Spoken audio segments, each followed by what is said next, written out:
Hello, I'm John Rossi, a touring drummer with a love of all things animal. When I'm on the road, I visit as many zoos, aquariums... Hey, wait a minute. What's going on? Hey, what's going on there? Hello? Hello? Hello? We interrupt your regularly scheduled program to bring you Rossifari Zoo news. News you can use from the world of zoos and conservation. Every week, we bring you breaking news and analysis from around the globe, featuring the animals you love and the people who care for them. And here's your anchorman, John Rossi. Hello, hello, hello, and welcome back to Rossifari Zoo News, your source of all the cool information about everything going on in the world of zoos and aquariums, conservation, and general animal weirdness.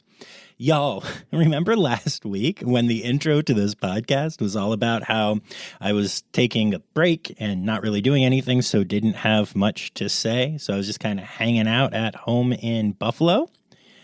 Well, this podcast is coming to you today from Sullivan, Illinois, where I am now on another multi-week $1 million quartet gig. Turns out I'm really, really bad at taking breaks. Who knew?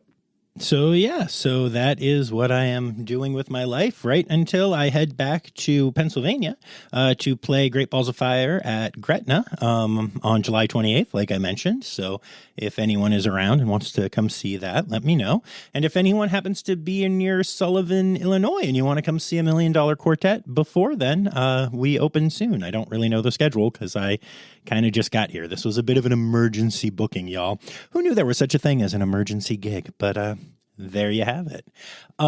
It's pretty cool out here. There's the Scoville Zoo, which is an AZA accredited facility that's only like 20 minutes away from the theater. And I'm really excited to go and check it out. I'm going to try to connect with the podcast, but with this being so last minute, who knows if that'll happen. But and I'm hoping to hit up at least one other new facility while I'm on this trip, which is kind of exciting for me. So we shall see what happens. Let's see here. On top of that, the biggest news for me this week actually has to do with Rossifari itself and the fact that I suffered a problem with my computer this week. And I got to tell y'all, you know, with the podcast going well and everything and all that jazz being good, I decided less than a year ago to buy a new MacBook Pro. And it's so much faster. It makes editing so much easier. And I can do so much cool just processing of the vocals. Some of the interviews that you've heard recently have actually had really bad sound. And you just can't even tell. I used to just apologize and do my best. And now I can like really clean it up and run this huge processing stuff. And it's a great computer. I really, really love it. But it had a catastrophic hardware issue, and luckily it was all under warranty and everything. But it stopped charging, and by the time I realized it, I only had about 15% battery life left. So I took it to the Apple store, and the guy there basically said, "Yeah, you may or may not be screwed. We don't know." That was after the diagnostic test. That was what he told me, and so he told me to back up everything that I needed, and I backed up immediately all of the Logic files for Rossifari, so we didn't lose any interviews for Rossifari. And then I had him look at my computer and tell me if everything else was backed up. And then he said, yes. Well, it turns out that everything was backed up except for the downloads file. And the downloads file is where I keep all kinds of stuff, not only personal stuff, but all of the interviews that I haven't added into Logic yet, including 3 full episodes of Conservation Tales, 2 patron bonus audio things that I was planning on putting out there for my patrons, and 3 interviews for the Mothering Wildlife podcast, including one with our good friend, Danny Poirier-Larson. And all that stuff is just gone now. On top of that, when I got my computer back, even though I had backed up my Logic file and everything, Logic, by the way, for those that don't know, is the recording software that I use for this. And it's a professional grade thing, you know, musicians and studios all around the world, the tops all use it. Like, it's a really good program. But even though I backed up the file, all of my templates and everything were gone. So I spent all evening yesterday rebuilding from scratch and kind of from memory the way that I make this podcast. And luckily, all the files were still there. It could have been so much worse, but because I was told that everything was backed up, it really screwed over Mothering Wildlife. It screwed over Conservation Tales, screwed over my patrons, and I am devastated. I'm not a person who, when I get bummed out about things, is like down for the night. Like something bad happens and I'm like, okay, cool, and onward. And yesterday, I'm recording this on Thursday, and I got the computer back on Wednesday, and that's when I found out all of this. I was done. I was absolutely done. I tried to do stuff, and I just kind of laid in bed, which is just not really how I deal with things. But it's okay. It's totally okay, and I don't need to feel bad about that, obviously. It's how I dealt with it for the evening, and now here we are recording this, and I was playing the drums earlier today, and life goes on. But friendly reminder from your buddy John, make sure that you do a real backup of your computer periodically, right? And I don't mean just like to the cloud, the basics, because I've had an iCloud backup turned on since I got into Macs, and I thought that I was protected, and I was not. And I feel so bad for Elizabeth. She's been awesome, the host of Mothering Wildlife, of course. She's been incredibly awesome and incredibly kind, and is just reaching out and going to try to redo those 3 interviews. I need to reach out to the facilities where I had done Conservation Tales and try and get that ball rolling again. But yeah, I just want to remind y'all, let you know that happened, and remind you all that you need to be backing up as often as you can and as thoroughly as you can, because apparently that was the problem.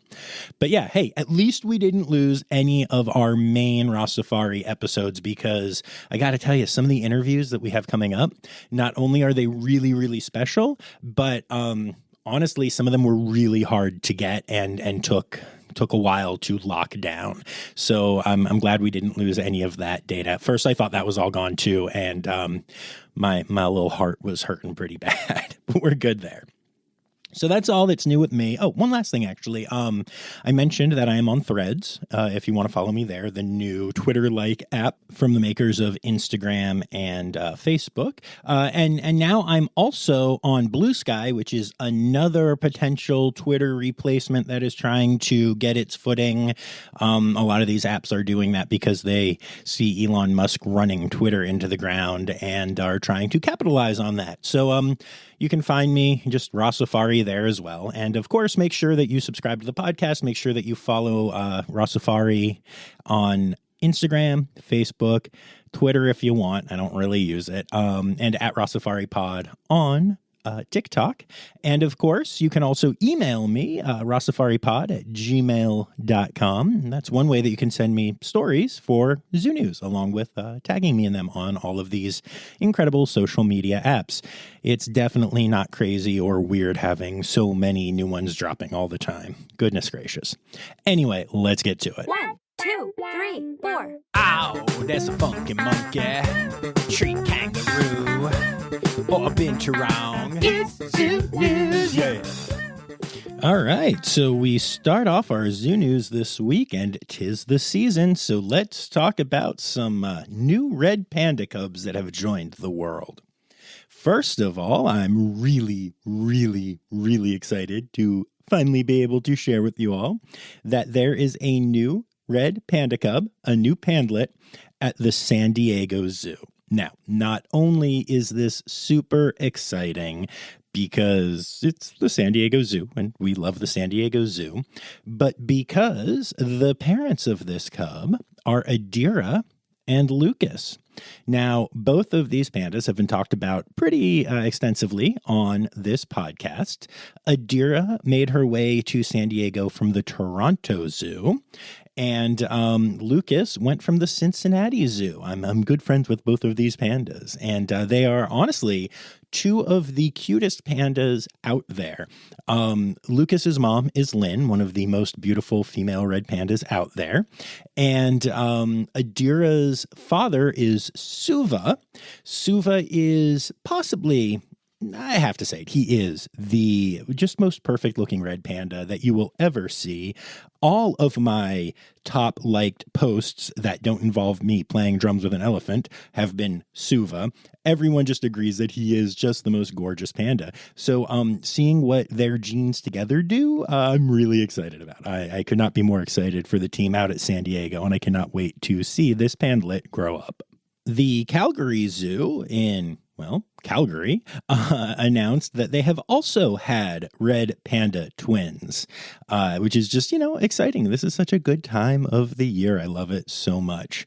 And I always love getting some international flavor in there. And actually, along with the Calgary Zoo, we have another international panda born. Two of them, actually. Everland Theme Park, which is located just outside of Seoul, Korea, that's South Korea, has announced the birth of panda twins, the first twins ever born in South Korea.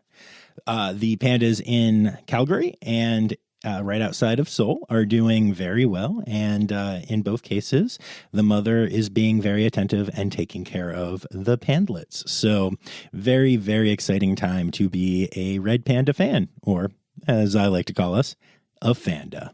Moving on with some notable births for the week, the Dallas Zoo has announced that for the first time ever, they have successfully hatched a whooping crane chick at their off-site Whooping Crane Center of Texas. They actually have some foster parents at the facility named Huckleberry and Juniper that are doing a great job raising this fluffy little chick, or cranelet. And this is actually part of a program. It is one step closer to their goal of releasing Dallas-born chicks to the species' natural habitat in the wild in Louisiana. Hopefully, this little one will be released this fall out in Louisiana. So this is a big win for the breeding program, a big win for conservation, and a big win for the Dallas Zoo. The Columbus Zoo has announced the birth of a prehensile-tailed skink, which is the largest species of skink. This is the first skink to ever have been born at the Columbus Zoo and is currently visible inside the reptile building. So go check it out. Skinks are awesome. Highly recommend going and checking this one out. Congrats to everyone at Columbus. And then that moves us along to Riverbanks Zoo, who has announced the birth of not one, not two, not three, but 4 rockhopper penguin chicks, penglets. This is a really adorable species. And yet again, these are animals that are on exhibit right away. The chicks are in their nests right now, but have the ability to leave. And then at some point, they're actually going to be moved off exhibit as they get a little bit older to continue to grow before being brought back onto exhibit. But right now, if you run to the Riverbank Zoo in South Carolina, you can see rockhopper penguin chicks. And rockhoppers have such a unique and incredible look to them. And the penglets just don't. They just look like little balls of penguin-y floof. So again, if you get the chance, go check them out. And then finally, in births for this week, the Potter Park Zoo has announced the birth of a critically endangered cotton-top tamarin baby, a tamlet. And this is actually the 5th successful litter for Yuri and LG, which are the parents. And that just goes to show how great they are at breeding and how important they are for keeping this species alive and doing well in zoos. So congratulations to the team at Potter Park Zoo. And of course, now it's time to flip the coin and talk about some notable deaths in the zoo world this past week. And the first one is a heartbreaker for sure. The Cincinnati Zoo has announced that Hudo, the 20-year-old Komodo dragon, has passed away. Hudo was a really, really big fan favorite at the zoo. In the Cincinnati member group, people always asked about him when he wasn't on exhibit for even, just a day or whatever, and everyone just loves Hudo. Unfortunately, his health had been compromised by an irreversible age-related spinal issue. He'd been at the zoo since he was 6 years old, so for 14 years, and he really looked beautiful. A lot of times Komodo dragons, as they age, they lose their color, and Hudo never did.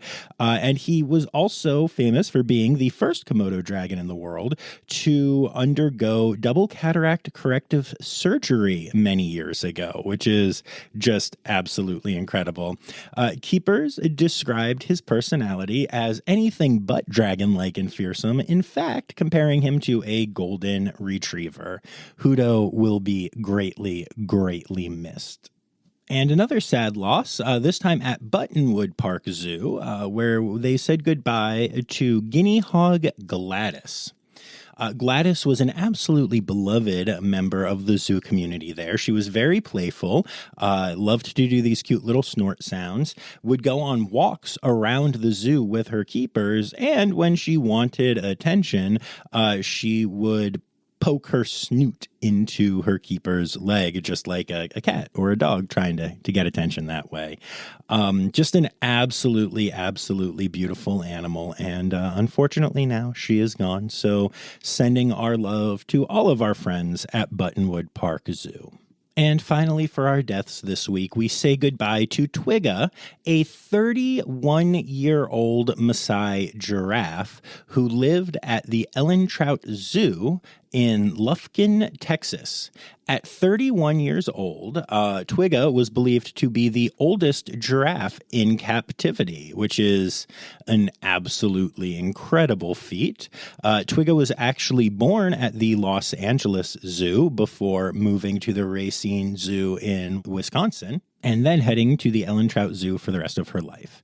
In general, a Maasai giraffe will live around 25 years in captivity, so she beat that by a decade, which absolutely is just a beautiful tale of, a giraffe outliving life expectancy because zoos do really, really good work. As a matter of fact, Twigga was known for helping the other giraffes at the zoo get comfortable when they moved to the area. So, very sweet giraffe, and very sad to see that she is gone. But what an amazing legacy and an amazing story. All right, so now we move on from births and deaths, and we get to some other zoo news, which is going to start with, hey, give me that back. Hey, what are you doing? Hello, Rossifari listeners. This is Becca from the Greensboro Science Center, doing what I do best, stealing John's microphone. I wanted to give you guys an update on our pandalets, our little twins. Kelly got to name them, and she has decided to name them Azula and Zuko. That's right, we have named our panda twins Zuko and Azula, just like from Avatar: The Last Airbender. Okay, very cool. But give me my microphone back. Come on, give me this back. How are you even doing that when I am in Illinois and you are in North Carolina? Craziness. Anyway, Becca, thank you for hopping on and doing that. Yes, I am so excited. Zuko and Azula are such great names. I'm such a huge Avatar: The Last Airbender fan. I'm really, really excited about these names. Actually, Kelly and Becca both have Avatar: The Last Airbender tattoos that I noticed and got really excited about when I was hanging out with them at some point. One of them many, many times that we have done that. And so this is really, really cool. And actually, that's not the only news out of Greensboro Science Center this week. I know, you're shocked. The Greensboro Science Center recently welcomed their 600,000th guest, and more than that, too. It didn't stop there, as they are on a quest to ultimately reach a goal of 750,000 guests visiting by 2026. They're taking a bunch of steps to make this happen, including, obviously, having pandlets and bintlets and a pygmy hiplet and all the amazing things. Okay, that's not actually part of that plan. That's just how things go in zoos. is. But they are doing a 200-car parking expansion. They are opening something called Expedition Rainforest, the Greensboro Biodome, and Aquatic Rehabilitation and Conservation Center. All of that is going to be absolutely incredible. And I would personally just like to say a big hearty you're welcome to the Greensboro Science Center because, I mean, they've been featured on this podcast a lot recently, and attendance is up by like 10% over last year, right? Coincidence? I don't think so. You're welcome, Greensboro Science Center. Even if you do steal my microphone, Becca, I'm still glad that I can help y'all out. The Good Zoo recently announced that Kenny, the ringtail lemur, who I've gotten to hang out with there, just turned 30. The median life expectancy for this species is around 16 years old. So for those of you who aren't great at math, 30 is a really impressive age. And I just love this so much. The Good Zoo is such a, well, good zoo. And they take such great care of their animals. And Kenny is a great example of that. So congrats to the team there for taking such good care of such an awesome lemur. Potter Park Zoo is getting some props on the podcast here this week because they're doing some really amazing conservation work. They recently participated in releasing over 2,000 Puerto Rican crested toad tadpoles back to their native lands in Puerto Rico. Hence the name. They partnered with the Puerto Rican Crested Toad Conservancy to make this happen. And they were obviously bred and born at the zoo. And it's kind of funny. They posted a couple photos from working on that. And, a lot of it is done in just like aquariums, like we can all get at pet stores, or like buckets, like literally, like they're not orange, so they're not from Home Depot, but basically Home Depot bucket. I think one of them is actually a Lowe's bucket. So like it's just amazing that here is this amazing conservation work being done by this incredible zoo, and it's all so just very buckets and aquariums, and yet the species is going to thrive because of it. So amazing work being done at the Potter Park Zoo. The Columbus Zoo is gearing up for its 100th anniversary, which it's celebrating in 2027. And in order to properly celebrate that anniversary, they are already working on a number of exciting changes, including renovations and fresh spaces, including to their North America area, and also trying to create a higher profile for the conservation work that they do, which I think is absolutely incredible.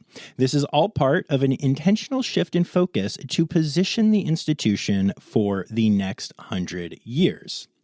Part of this is that they're going to be creating a separate 501c3 that will tentatively be called the Columbus Center for Wildlife Conservation.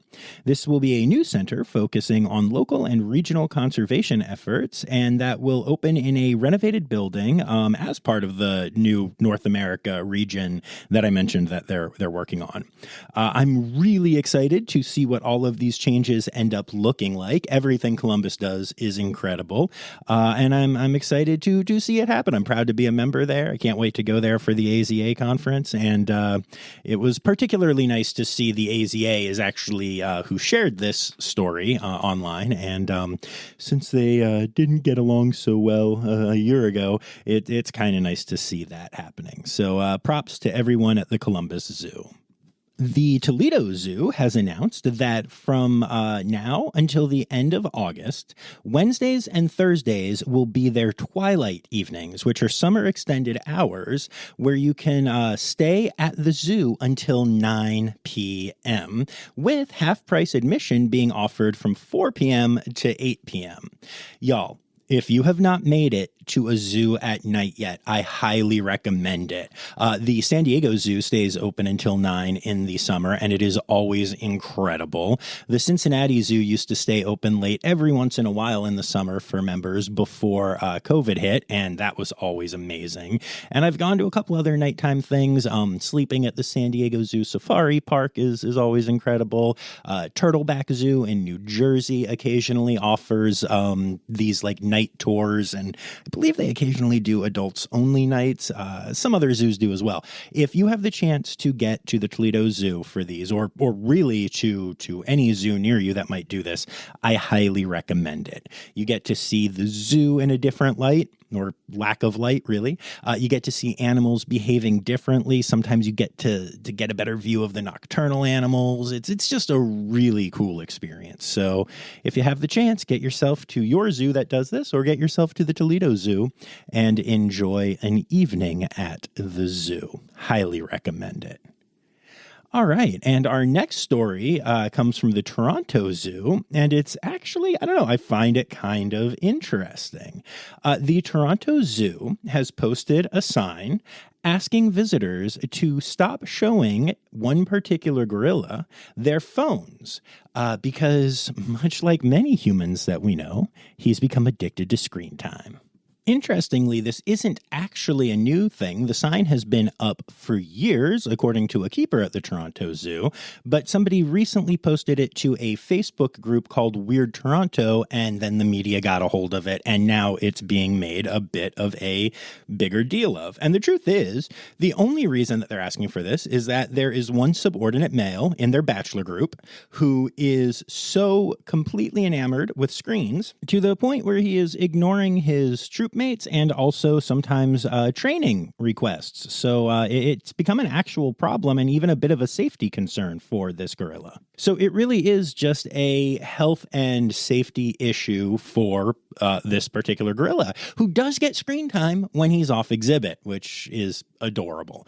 But yeah, I just thought that was a really interesting thing, both in terms of the fact that, we've talked before on the podcast about the fact that some gorillas like to use screens. And there are actually things like the program we talked about at the Jacksonville Zoo, when we did that interview, where, the gorillas can use their own kind of iPad-like devices to select what they want to do and where they want to be and all that kinds of stuff. So it's interesting to see both sides of that, and really to remember that we are primates, and all primates, from us to them, have the ability to apparently get addicted to screen time and have it mess up their lives, but also to improve their welfare. So yeah, I guess primates are primates. So on and off over the past few months, we've talked about the financial issues that have plagued Capron Park Zoo and the task force that was created to hopefully help them, and the infusion of cash that they got from the government recently, and all of these things. Well, now the task force has officially announced its recommendations on how to save Capron Park Zoo, and honestly, it very much looks like it's going to work out. There's going to be a new zoo director appointed that is going to be responsible for promoting the zoo, creating a marketing plan, and using the local cable TV station to promote the zoo, as well as using the city's social media plans. The director will also be responsible for seeking new revenue streams, such as grants and fundraising, and also building the overall programming of the zoo to hopefully get more people in there to learn and also obviously spend money. There are a bunch of other steps that are being taken, including a lot more financial oversight. I won't bore you with the details. This is not the Rossifari accounting podcast. But suffice to say, it seems like the team has come up with a really good plan, and now we all just get to sit back and see if it works. But Capron Park Zoo is a great accredited zoo, and hopefully it's able to get over this hump and continue to be a great accredited zoo. Stereotypical animal podcast theme song. Here to bring you to conservation news. The Rare Species Conservatory Foundation has announced that they have gotten import permits for mountain bongos, and veterinary protocols have been secured through the Kenya Wildlife Service, which means that 25 bongo that are at the Rare Species Conservatory Foundation's U.S. facility will be moving to the wild in Kenya in 2024. So this is really exciting news for bongo lovers, and I don't just mean the hippies who play the drums, and for conservation in general. I'm such a a big fan of reintroductory programs, and I think that is just really exciting. And speaking of exciting conservation news, did you know that this week the United Kingdom officially passed a shark fin ban? So this is really good news for sharks, and not great news for people who took Jaws literally, but for most people, this is actually really good.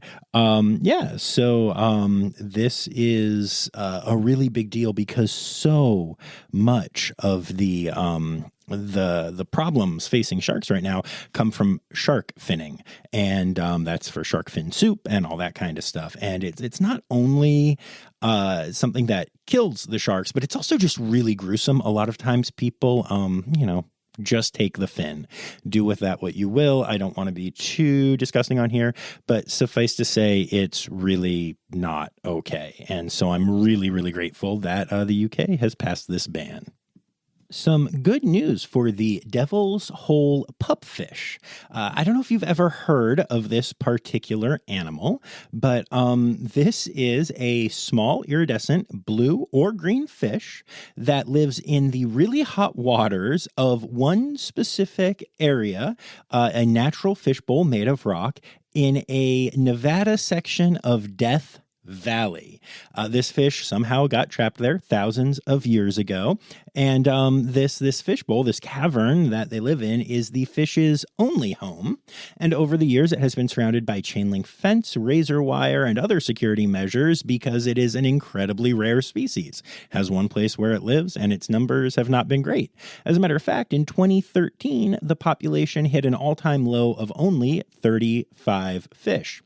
However, over the last couple of years, the devil's hole pupfish population has bounced back, despite the fact that the wildlife managers who are trying to take care of it still have no idea why that has happened now, or even really how they managed to survive in their area. So last year in the spring, they counted 175 observable fish, and they got the same exact number this year. So even though there wasn't growth this year, that does mean that it was steady. And while 175 is not exactly a huge population number, it is a heck of a lot better than 35 and is the best population count that the devil's hole pupfish has had in roughly 2 decades. So, it's really funny because none of the scientists studying this have any idea why or how, but the fish is doing well. So nice to see that sometimes life finds a way. And now we have yet another story of a bird being in a place that it shouldn't be, traditionally speaking. In this case, there's a bird called a limpkin that is normally found only in Florida in the United States. And right now, there is one in Lancaster County, Pennsylvania. That's not in Florida, in case you didn't catch that fact.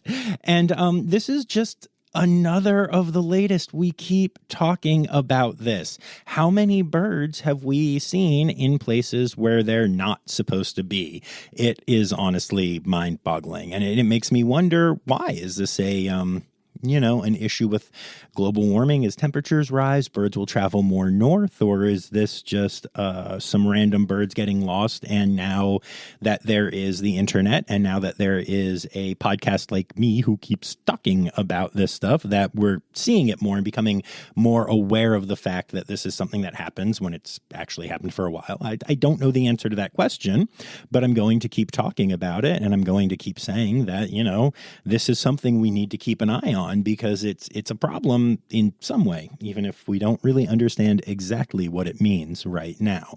The bird seems absolutely fine. It's thriving, and, they can fly and stuff, so, it's not like anyone needs to intervene here. But yeah, for now, there's just a Florida bird hanging out in Lancaster, Pennsylvania. And it's just kind of weird.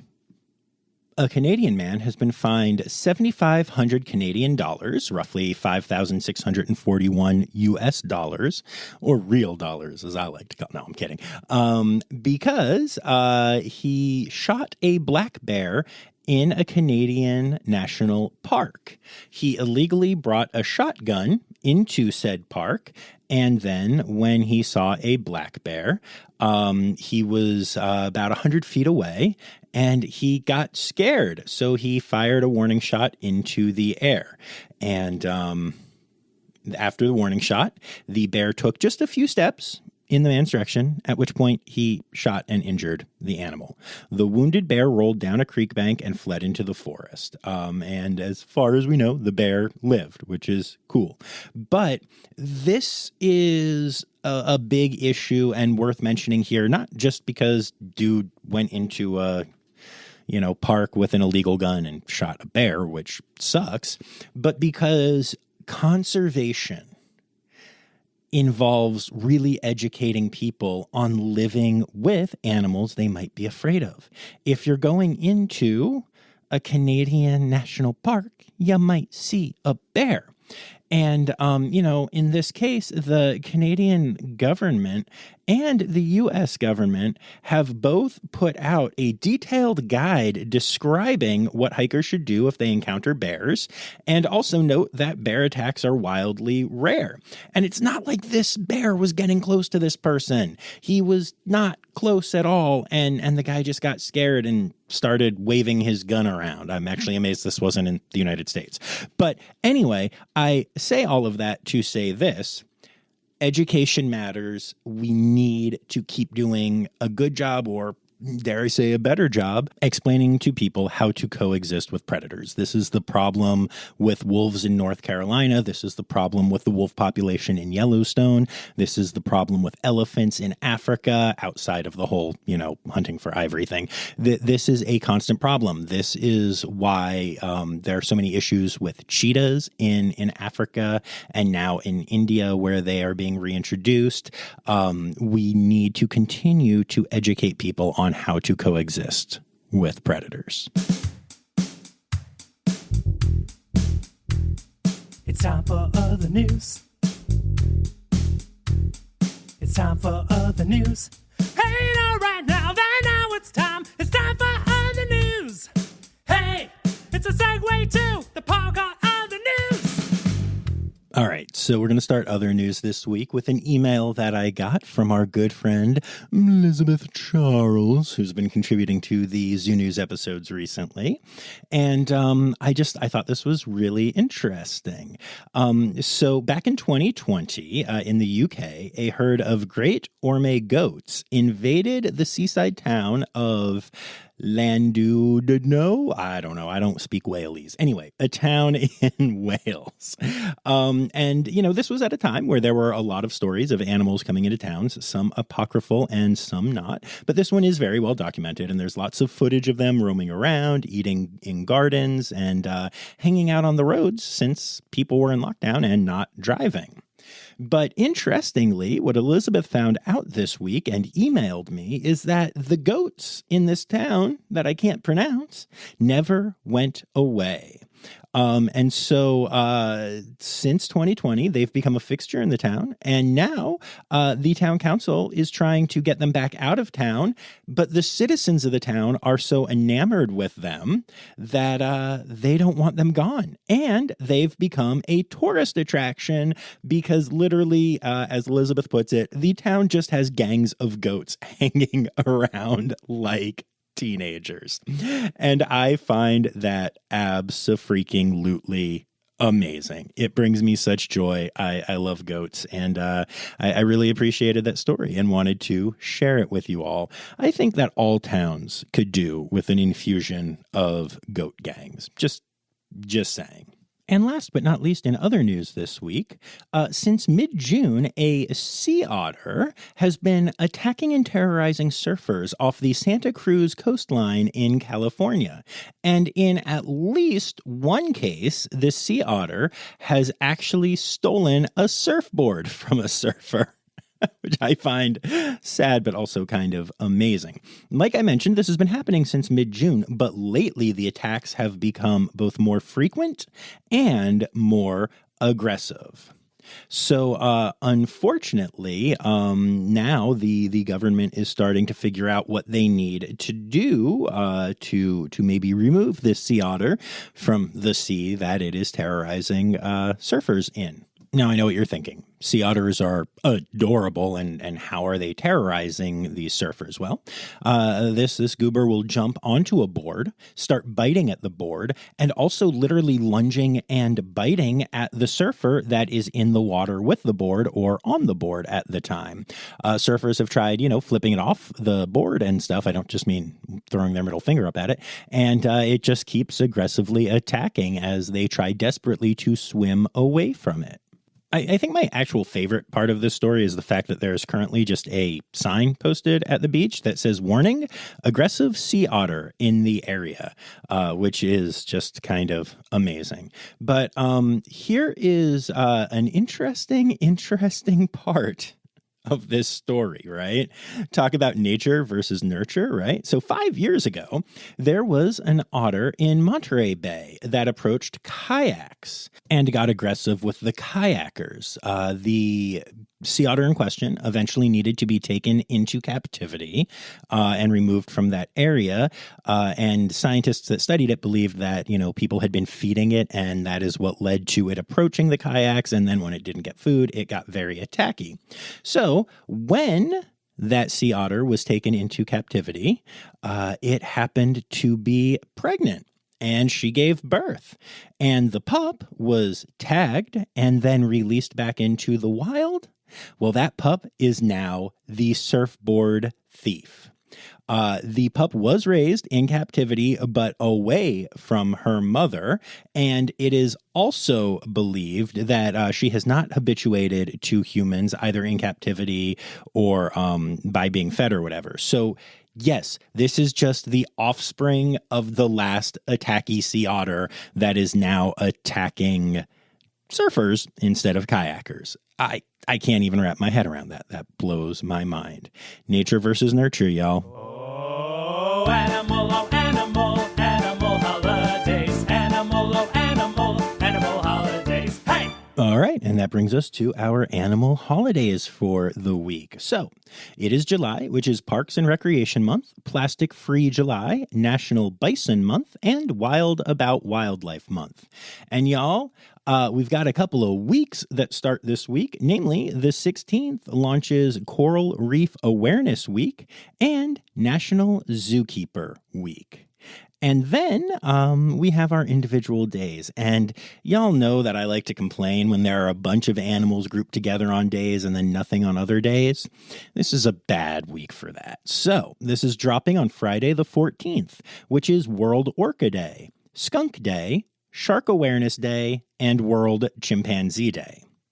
Then the 15th is Arctic Sea Ice Day, I Love Horses Day. Both of those. Then the 16th is Guinea Pig Appreciation Day, World Snake Day, launches Coral Reef Awareness Week and National Zookeeper Week. And then we got nothing. So there are only 3 days, but on those 3 days, we have 8 individual days and launch 2 weeks.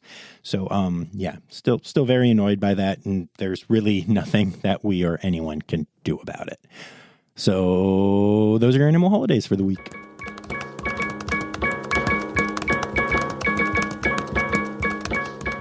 All right, so there you have it, folks. Another awesome episode of Rossifari Zoo News, if I do say so myself, is now in the books. I would like to say thank you to all of my patrons, including my Red Panda level patrons, Laura Shank, Kristen Dickey, and Stephen Williamson, and also our brand new patron, Robin Murphy. Welcome to the team, Robin. I'm super excited to have you here supporting the pod, and I hope you are enjoying the heck out of the bonus audio that you're catching up on right now. I'd also like to say thank you to everybody who contributed to Zoo News this week. Anya Keene, Colleen Lenahan, Kim Cooley, Carrie Kirkpatrick, Kevin Williams, Elizabeth Charles, Elizabeth Dunlevy, her best friend, Marianne Rossi, Emily Rockbuck, Laura Shank, Jay Meredith, and Mike D. Mateo. I'd also like to remind you all to make sure that you listened to Tuesday's episode, even if you're just one of those Zoo News listeners. I know you're out there. You're going to want to listen to the episode from Tuesday of this week and the episode that is coming up on Tuesday, both from the Greensboro Science Center. They're really good and really different episodes. And especially if you follow along on social media at Rossifari anywhere, you're really going to want to listen to the one that's coming up. So, make sure you take the time to do that. Make sure you take the time to tell someone you love them this week and try to have some fun out there, y'all. It's a crazy summer. Hope y'all are enjoying it. And remember, friends, the words newsy credits backwards are Steiderk Yiswen. The Rossifari podcast is produced, hosted, and engineered by John Rossi. Editing and fact-checking by John and Dr. Zoe Rossi. Our theme song is Sevens by Nathan Burke, performed by Nathan and John. Interrupting John theme and additional voices by Taylor Isaac Gray. You can reach John directly on Instagram and Facebook at Rossifari or by email at rossifaripod@gmail.com. Rossifari is part of the Daydreamer Media Network. Now, stop listening to me and go visit a zoo.